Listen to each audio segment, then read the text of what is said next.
اعوذ باللہ السمیع العلیم من الشیطان اللعین الرجیم بسم اللہ الرحمن الرحیم وبہ نستعین وہو خیر المعین الحمد للہ رب العالمین والصلاة والسلام علی سیدنا و نبینا ابی القاسم محمد وآلہ الطیبین الطاہرین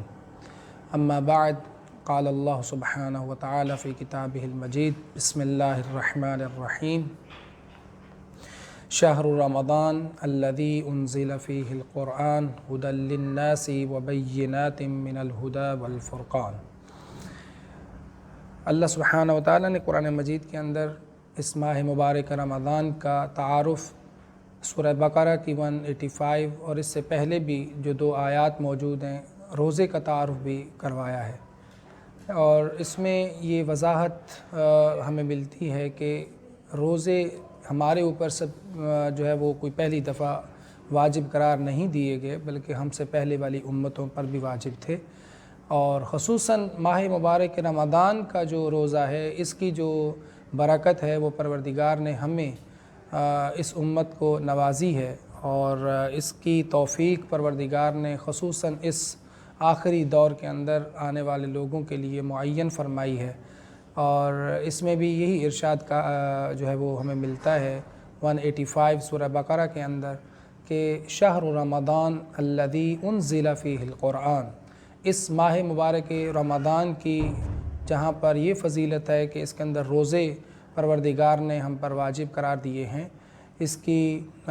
دوسری بہت زیادہ برکات موجود ہیں۔ اس میں ایک یہ بھی بہت ہی اہم اور اس کا آپ یوں سمجھیں کہ لب اور اس کی سب سے بڑی سینٹرل جو ایٹریبیوٹ ہے وہ یہ ہے کہ اس کے اندر پروردگار نے قرآن کریم کو نازل کیا۔ قرآن کریم کیا ہے، اس کی اہمیت کیا ہے، اس کا ماہ مبارک رمضان کے ساتھ ریلیشن کیا ہے، یہ ہماری انشاءاللہ اس گفتگو میں کوشش کریں گے کہ اس کو ایلیبوریٹ کرتے ہیں، اور اس میں اس کی وضاحت کے لیے اور کیا انسان کہہ سکتا ہے کہ ماہ مبارک رمضان کی من جملہ فضائل اور فضیلتوں میں سے ایک فضیلت یہ ہے کہ اس کے اندر قرآن کریم نازل ہوا۔ قرآن کریم کیا چیز ہے؟ ھدی للناس۔ جیسے ماہ مبارک رمضان برکت ہے لوگوں کے لیے، جیسے ماہ مبارک رمضان کے اندر روزہ تمام انسانوں کے لیے باعث برکت ہے، اس میں ایون نسل کی بھی اور مذہب کی بھی اور کسی چیز کی قید نہیں ہے۔ ظاہر ہے کہ تقوی کو اچیو تو وہ کرے گا کہ جو ارادتاً نیتاً فمن تطوع خیراً فہو خیر لکم، اگر کوئی انسان اپنی خوشی اور اطاعت کرتے ہوئے اللہ سبحانہ وتعالی کی مرضیوں کو فالو کرے گا تو وہ تو اوبویسلی اس خیر کو حاصل کر لے گا، لیکن بدنی طور پر کوئی کسی بھی مذہب سے اگر تعلق رکھتا ہے تو وہ ماہ مبارک رمضان کے روزے اور اس کے علاوہ بھی روزے سے فائدہ اٹھا سکتا ہے، اور اس سے فائدہ اٹھا کر اپنی بدنی جو اس کی تزکیہ ہے یا اس کے بدن کا یا جسم کا وہ حاصل کر سکتا ہے، اس میں کوئی فرق نہیں ہے۔ اسی طرح سے قرآن کریم ھدی للناس ہے، تمام انسانوں کے لیے ہدایت ہے، لیکن ھدی للمتقین بھی ہے کہ متقیوں کے لیے بھی ہدایت ہے، یعنی ہدایت موجود ہے، لیکن ہدایت سے صحیح معنوں میں استفادہ تقوی کے ساتھ ہو سکتا ہے۔ جب تقوی الہی ہوگا، اور یہ روزہ بھی در حقیقت one of the keys of the achieving taqwa level in our lives، اس میں پھر انسان اس قرآن سے بھی استفادہ کر سکتا ہے تقوی کے ساتھ۔ اسی طرح قرآن کریم کے بھی بہت سارے ایسے اصول ہیں جو ایز اے ہیومن بینگ ہمارے لیے فائدہ مند ہے، اگر ہم انسان اس کو دیکھتے ہیں، اسٹڈی کرتے ہیں، اس کے اندر جو چونکہ قرآن در حقیقت ڈسکس کرتا ہے، کرنے والی کتاب ہے انسان کے بارے میں، یعنی قرآن کا موضوع انسان ہے، انسان as a human being, as a انسان ہم اس سے فائدہ اٹھا سکتے ہیں، اور اس کے اندر فوائد موجود ہیں، ھدی للناس ہے یہ، لیکن ظاہر سی بات ہے کہ وہ اس وقت تک تو دنیا کے جو رولز اینڈ ریگولیشنز اور دنیا کی جو معاملات ہیں، اس کی جو پروٹوکولز ہیں، اس کے مطابق اگر ہم فالو کرتے ہیں تو فائدہ انسان لے سکتا ہے، چونکہ خود قرآن انسان کے لیے نازل ہوئی، اور انسان سے متعلقہ جتنی بھی ہدایت ہے، انسان سے متعلقہ جتنے بھی بینیفٹس ہیں، وہ قرآن کریم اس کو جو ہے وہ ایڈریس کرتا ہے۔ لیکن اس کے لیے ظاہر سی بات ہے کہ اگر ہم اس کے اندر پائی جانے والی چیزوں کو صحیح معنوں میں فائدہ لینا چاہتے ہیں تو پھر تقوی ضروری ہے، جس طرح کہ ماہ مبارک رمضان کے اندر روزے کی جو اصل اچیومنٹ ہے وہ تقوی ہے، لعلکم تتقون، جو کل والی آیت 183 میں کہا گیا۔ اس حوالے سے جب ہم دیکھتے ہیں ارشاد یہی ہو رہا ہے وَبَيِّنَاتٍ هُدًى لِلنَّاسِ وَبَيِّنَاتٍ مِّنَ الْهُدَى، ہدایت بھی ہے اور اس کے اندر نشانیاں ہیں ہدایت کی، یعنی کہ اس کے اندر آپ سائنس دیکھ سکتے ہیں کہ یہاں پر اللہ سبحانہ وتعالیٰ کے کتنے برگزیدہ بندے آئے، اس کے اندر بہت ساری ایگزامپلز موجود ہیں، نشانیاں موجود ہیں، سائنس ہیں، اور ان کو آپ فالو کرتے ہوئے ہدایت کی طرف جا سکتے ہیں، ہدایت لے سکتے ہیں۔ ہدایت کے وہ مینار ہیں روشن، جن کو دیکھ کر انسان صحیح اپنی زندگی کو بہتر سے بہتر بنا سکتا ہے۔ ہدی للناس وبینات من الہدی والفرقان، اور تیسری اس کی خصوصیت یہ ہے قرآن کریم کی جو اکارڈنگ ٹو دس آیت ہے، وہ یہ ہے کہ وہ فرقان ہے، کہ اس کے اندر ایک صلاحیت ہے کہ وہ حق اور باطل کے درمیان فرق کر سکتا ہے، اور جب انسان قرآن کریم کو فالو کرتا ہے تو پھر اس کی زندگی کے بہت سارے معاملات میں اس کو آسانی ہو جاتی ہے کہ حق یہ ہے، اس کو ہمیں فالو کرنا ہے، اور باطل یہ ہے، اس سے ہمیں دور ہونا ہے، اور اس کے اندر ایک ایسی کلیئر ججمنٹ موجود ہے جو انسان کے اندر یہ صلاحیت پیدا کرتی ہے کہ وہ حق اور باطل کی تمیز پیدا کر سکے۔ انشاءاللہ فردر اس کی جو تفاصیل ہیں جو آگے آنے والی آیات میں ذکر کرتا ہوں۔ اسی سلسلے میں کہ جب ماہ مبارک رمضان کی بات ہوتی ہے تو ہمارے سامنے امام زین العابدین علیہ السلام کی وہ دعا کہ جس میں آپ نے ماہ مبارک رمضان کو ویلکم کیا ہے، اور اس میں واضح طور پر اللہ سبحانہ وتعالیٰ کی حمد کی ہے کہ تمام تعریفیں الحمدللہ الذی ہدانا لحمدہ، کہ اس نے ہمیں اپنی حمد کے لیے ہدایت کی، اور یہ بہت بڑی توفیق ہے کہ اللہ سبحانہ وتعالیٰ کی حمد کی ہدایت،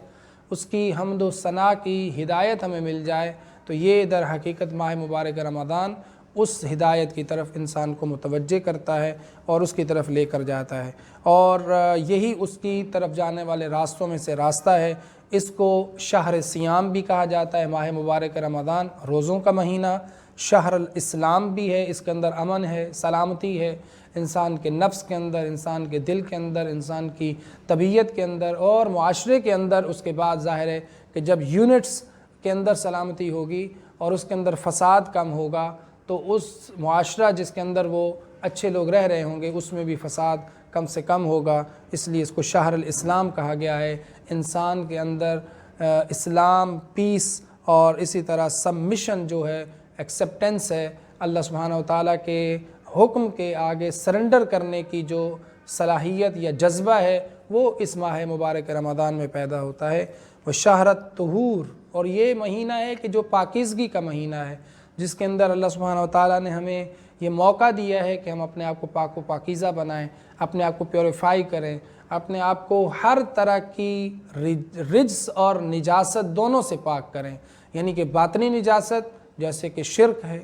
کفر ہے، نفاق ہے، حسد ہے، اور اس طرح کی دوسرے مسلمانوں کے بارے میں حقد ہے، نفرت ہے، اپنے بھائیوں کے بارے میں، یہ سب چیزوں سے اپنے آپ کو پاک کریں۔ اور جو ظاہری نجاست ہے، ظاہر ہے کہ جو گندگی ہے اور جو جسم کو آلودہ کرتی ہے، اس سے دور ہو کر اللہ سبحانہ وتعالیٰ کی اطاعت کی طرف آئیں۔ اور پھر کہا گیا شہر التمحیص، اس کا ذکر میں نے لاسٹ ٹائم بھی کیا تھا، یعنی یہ ایک ایسا مہینہ ہے جس کے اندر ہمیں چیک اور جج کیا گیا ہے، ٹیسٹ کیا گیا ہے، تاکہ پتہ چلے کہ صحیح معنوں میں مومن کون ہے اور اللہ سبحانہ وتعالیٰ کے راستے پہ چلنے والا کون ہے۔ یہ ٹیسٹ بہی معنی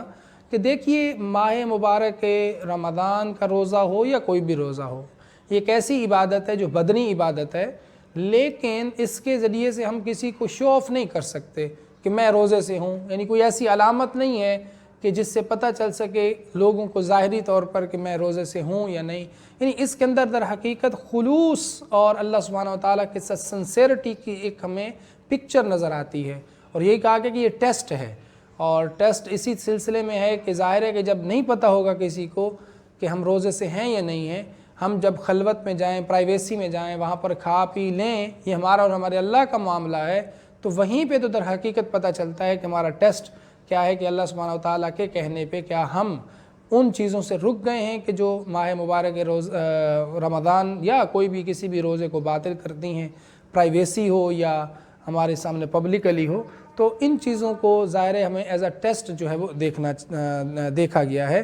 اور کہا گیا ہے کہ آخری جو خصوصیت امام زین العابدین علیہ الصلوۃ والسلام نے اس دعا کے اندر، جو صحیفہ سجادیہ کی دعا ہے، فرمایا کہ یہ شہر القیام ہے۔ یعنی قیام کا مطلب کیا ہے کہ اس وقت یہ مہینہ ایسا ہے کہ جس وقت ہمیں کھڑا ہونا ہے۔ چاہے کھڑا ہونے سے مراد یعنی کہ قیام در حقیقت رزسٹ کو بھی کہتے ہیں۔ قیام کا مطلب ہوتا ہے کہ آپ اپنے رسپانسبلٹی کے لیے کھڑے ہو جائیں۔ وہ رسپانسبلٹی انڈیویجولی ہو، چاہے ذاتی اعتبار سے ہو، یا پھر مجھے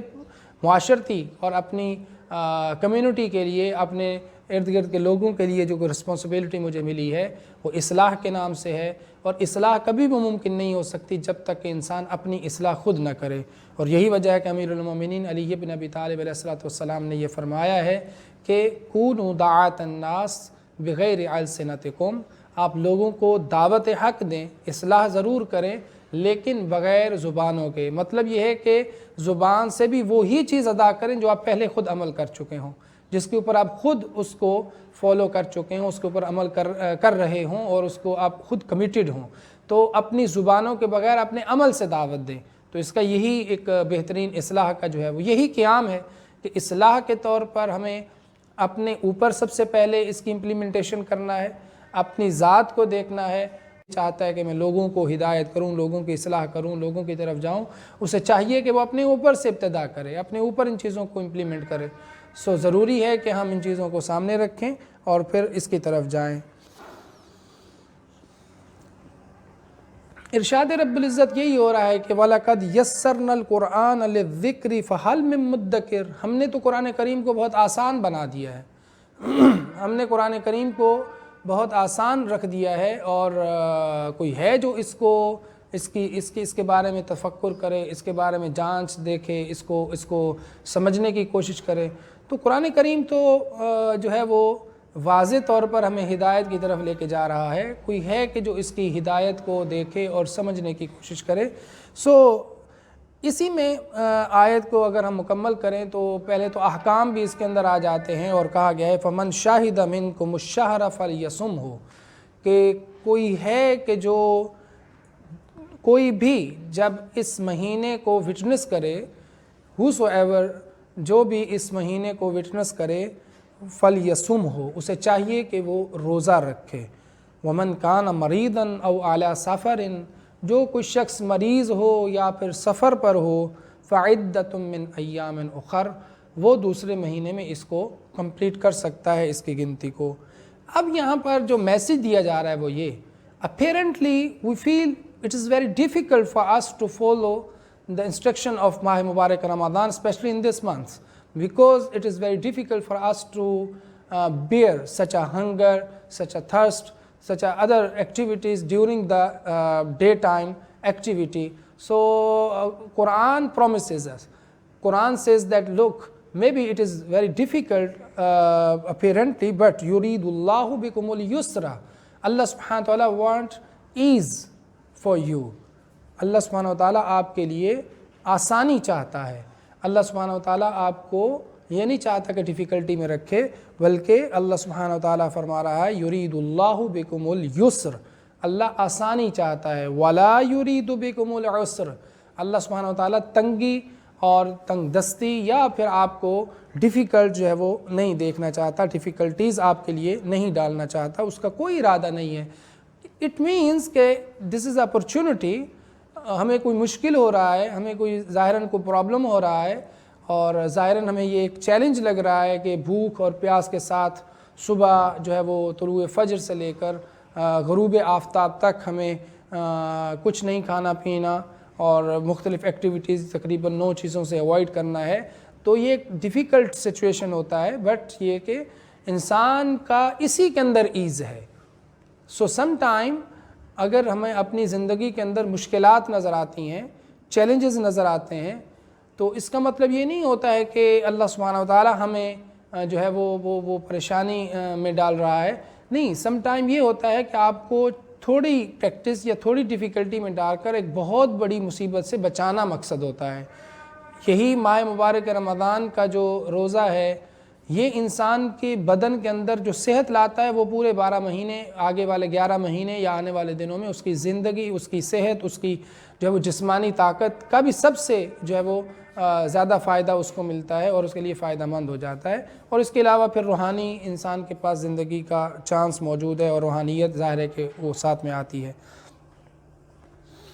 اس حوالے سے جب ہم دیکھتے ہیں تو ماہ مبارک رمضان کا جو ہمارے سامنے ایک اصل ہدف ہے وہ یہ کہ اس کے اندر جو ظاہری ڈیفیکلٹی ہے وہ ہمارے لیے آنے والے مشکلات کا ایک بہترین جو ہے وہ تزکیہ بھی کہیں زکوٰۃ ہے، اور آنے والے دنوں میں انسان ان ڈیفیکلٹیز کو ایزیلی جو ہے وہ ایڈریس کر سکتا ہے، اپنی لائف کو بہتر اور خوبصورت سے بہترین کی طرف اور خوبصورت ترین کی طرف لے کے جا سکتا ہے. وَلِتُكْمِلُوا الْعِدَّةَ، آپ اپنے اس عدت کو، اپنی گنتی کو پوری کریں. وَلِتُكَبِّرُوا اللَّهَ عَلَى مَا هَدَاكُمْ، اللہ سبحانہ وتعالیٰ نے جیسے آپ کو ہدایت دی ہے ویسے ہی آپ اللہ کی تکبیر کریں، اللہ سبحانہ وتعالیٰ کی بڑائی بیان کریں. وَلَعَلَّكُمْ تَشْكُرُونَ، شاید کہ آپ شکر کرنے لگ جائیں. اس آیہ مجیدہ کے پارٹ کے اندر ہمیں یہ چیز واضح مل رہی ہے اور جس کی طرف ہمیں فوکس کرنا ہے اور بڑھنا ہے وہ یہ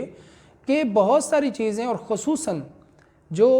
پریکٹسز ہوتی ہیں وہ در حقیقت پروردگار کی انسٹرکشنز کی تابع ہوتی ہیں.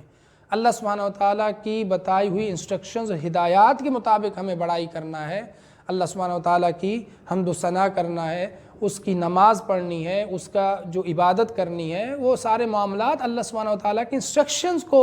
جو ہے وہ اس کے ساتھ کنڈیشن ہے. یہ نہیں ہے کہ اپنی مرضی سے جیسے مرضی ہم عبادت کی شیپ بدل لیں، اس کا طریقہ کار بدل لیں، اس کی اپنی مرضی سے. ہاں کچھ چیزیں انکنڈیشنل ہیں، اس کو شریعت نے واضح کیا ہے، لیکن جو چیزیں کنڈیشنل ہیں اور جس کے اندر اللہ سبحانہ وتعالیٰ کے حکم کے مطابق ان چیزوں کو توقیفی قرار دیا گیا ہے، اس کی وضاحت میں انشاءاللہ فردر میں آپ کی خدمت میں کروں گا. جیسے کہ نماز ہے،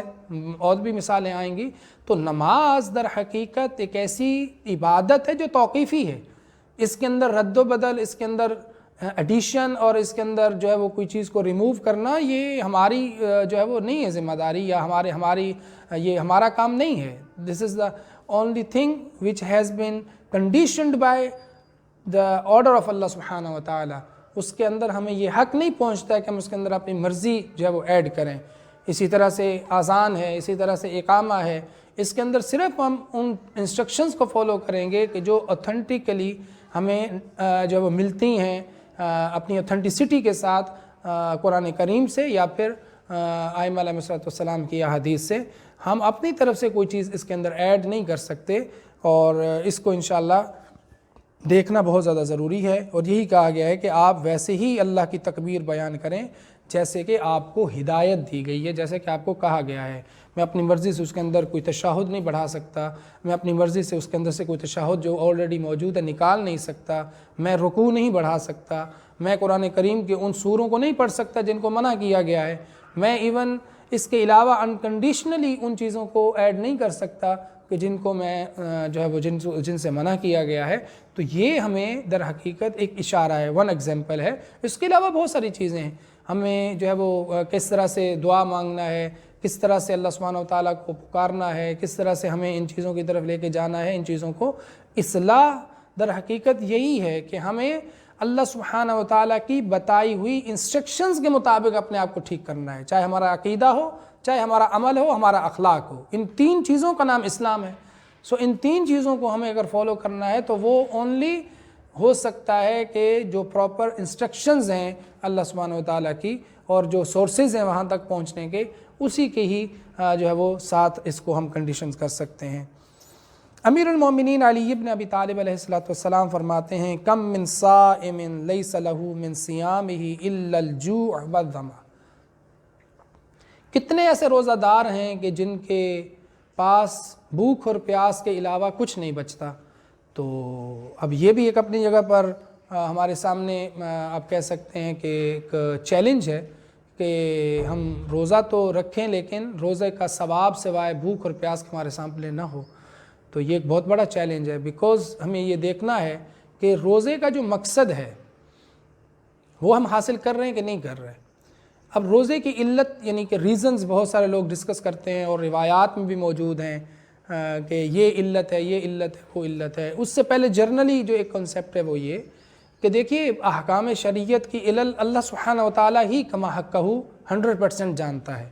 پروردگار کے ہی علم میں ہے کہ اس شریعت کے اس حکم کا مقصد کیا ہے، میں نے پانی کے ساتھ وضو کو کیوں جو ہے وہ واجب قرار دیا ہے، اگر پانی نہ ہو تو آپ تیمم کر لیں، پاکیزہ مٹی کے ساتھ آپ تیمم کر سکتے ہیں۔ یہ اسی طرح سے اگر آپ کھڑے ہو کر نماز نہیں پڑھ سکتے آپ بیٹھ کر نماز پڑھ لیں، بیٹھ کر نماز نہیں پڑھ سکتے دوسری سچویشن میں آپ آ جائیں۔ تو جو بھی احکام شریعت ہیں ان کے اندر فلیکسیبلٹی ہے، ان کے اندر جو بھی ان کے ریزنز کما حقہ پروردگار جانتا ہے۔ وہی حالت ہے نماز کی، اسی طرح سے ہم نماز میں کھڑے ہوتے ہیں اور نماز سے پہلے فرق وضو کا آ جاتا ہے، وضو کے ساتھ نماز ایکسیپٹڈ ہے اور وضو کے بغیر نماز ایکسیپٹڈ نہیں ہے۔ پراپر اگر آپ پیوریفائی ہیں، آپ کی طہارت پراپر ہے تو نماز قبول ہے، اگر آپ پراپر نہیں ہے تو فرق کیا ہے؟ فرق انسان تو وہی ہے، تو فرق ہے در حقیقت حکم الہی کی اطاعت، اور اس کے پیچھے کیا ریزن ہے 100% ہمیں نہیں پتہ۔ کچھ روایات میں ان چیزوں کو مینشن کیا جاتا ہے لیکن وہ 100% اس کا علت نہیں ہوتی، ان میں سے کچھ ریزنز ہوتے ہیں یا پھر ان ریزنز کا بھی پارشل پارٹ ہوتا ہے کہ ہاں یہ بھی وجہ ہے کہ روزہ یا نماز یا کوئی حکم شریعت واجب قرار دیا گیا ہے یا پھر رکھا گیا ہے یا پھر یہ اس کی لاجک ہے۔ تو روزے کی لاجک جو ہمیں روایات میں یہ ملتی ہے، جو روایات ہیں ہمارے سامنے، کہ روزہ اس لیے واجب قرار دیا گیا ہے تاکہ ہم لوگ بھوکوں کی بھوک کو قریب سے محسوس کریں، ان کی شدت کو، ان کی ڈیفیکلٹیز کو، جو عام لوگ ہیں ان کی ڈیفیکلٹیز کو فیل کریں۔ ہم خود تو کمفرٹ میں ہے، لگژری لائف ہم گزارتے ہیں، ہمارے سامنے بہت ساری ایز ہے ہمارے بہت سارے کاموں کے اندر، لیکن لوگ دنیا کے اندر بہت سارے ہیں کہ جن کی زندگی بہت زیادہ پرابلم میں ہے۔ تو ایک سوشل جو اس کے اندر ایکسپیریمنٹ آ رہا ہے، ایک سوشل جو ہے وہ انسٹرکشن آ رہی ہے، وہ یہ کہ روزہ رکھنے سے انسان اپنے آپ کو ان لوگوں کے قریب لے جاتا ہے کہ جو ڈیفیکلٹیز میں ہیں، دوسروں کے درد کو فیل کرتے ہیں۔ تو یہ روزے کا ایک بہت ہی خوبصورت پہلو یہ بھی ہے کہ جب انسان خود دیکھتا ہے کہ یہ بھوک اتنی خطرناک چیز ہے، پیاس اتنی خطرناک چیز ہے، اس کے لیے لوگ ہدایت، دین سب کچھ چھوڑ جاتے ہیں، اور یہ بہت بڑا چیلنج ہوتا ہے۔ اگر انسان کا پیٹ اور اس کی روزی روٹی کا صحیح پراپر بندوبست نہیں ہے تو اوبویسلی وہ ہدایت کیسے حاصل کرے گا اور کیسے اس کے اوپر عمل کرے گا۔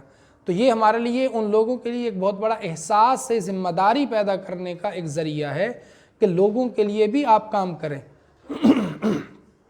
ان کے لیے بھی آپ کوشش کرتے رہیں، لوگوں کے لیول کو بھی اپلفٹ کریں تاکہ لوگ اپنی زندگی کو بہتر سے بہتر بنائیں اور وہ بھی آپ ہی کی طرح آپ کے ساتھ شامل ہو کر اللہ سبحانہ و تعالیٰ کی مرضیوں کو حاصل کرنے کی کوشش کر سکیں۔ جناب فاطمہ الزہرا سلام اللہ علیہا کا قول ہمیں ملتا ہے کہ فرماتی ہیں کہ روزے کو اس لیے واجب قرار دیا گیا تاکہ انسان کے خلوص کو دیکھا جا سکے، اور یہ خلوص ہی در حقیقت وہ چیز ہے کہ جو ہمیں اللہ سبحانہ و تعالیٰ کے قریب سے قریب تر کرتا ہے، کہ خلوص ہوگا تو ہی ہمیں در حقیقت اس کا اجر و ثواب ملے گا۔ جو کچھ اللہ کے لیے ہوگا تو ایکسیپٹڈ ہے، جو اللہ سبحانہ و تعالیٰ کی تقرب کے لیے ہوگا وہی چیز قابل قبول ہے۔ اور انما یتقبل اللہ من المتقین، کہ جو اللہ سبحانہ و تعالیٰ کا طریقہ کار ہے قبولیت کا، وہ تقوی کے ذریعے سے اللہ سبحانہ و تعالیٰ قبول فرماتا ہے۔ اور خلوص در حقیقت تقوی کی پہلی جو ہے وہ سیڑھی کہیں یا اس کا پہلا اس کا پارٹ کہیں، تو خلوص ہمارے لیے رکھنا ضروری ہے اپنے معاملات میں تاکہ ہم ان کو آگے کی طرف لے کر جائیں۔ اور اسی چیز کو ہمیں دیکھنا ہے، سمجھنا ہے۔ آنے والے دنوں میں ہم انشاءاللہ دیکھتے ہیں کہ یہ جو آج کل کے فتنے ہیں، اس کے اندر ماہ مبارک رمضان سے ہم کس طرح سے گائیڈ لے سکتے ہیں۔